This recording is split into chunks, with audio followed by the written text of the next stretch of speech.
Google TV streamer 4K won't connect to Wi-Fi or it's showing a no internet error.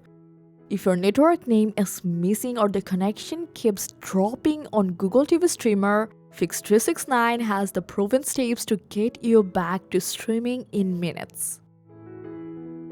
So first, ensure you're using the correct password and your router is close. Also, simply power cycle both your streamer and your router. Unplug both your streamer and router, wait for about 60 seconds, then plug it back in. It actually can help you with the issue. If a saved Wi-Fi network is not reconnecting or showing a no connection error, then forget the Wi-Fi network. Select Wi-Fi, go to Network, and forget the Wi-Fi network. Then reconnect the Wi-Fi again.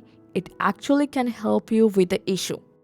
In your case, if your router supports dual band, switch to 2.4G band instead of 5G, as it handles obstruction and distance much better than 5G. And also, you just have to make sure the date and time is set correctly on your Google TV streamer. Wrong date and time can cause the issue, so you have to go to your quick settings on top, then select settings from the control panel, head to system, then select date and time from here. Set automatic time to use network provided time. Also, if possible, try using an Ethernet connection for a stable internet connection.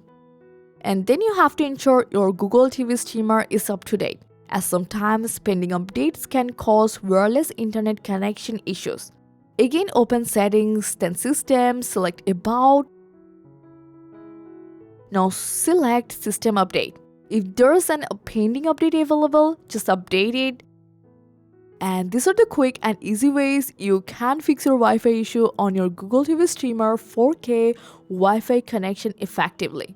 So let me know which process worked for you. Thanks for your time.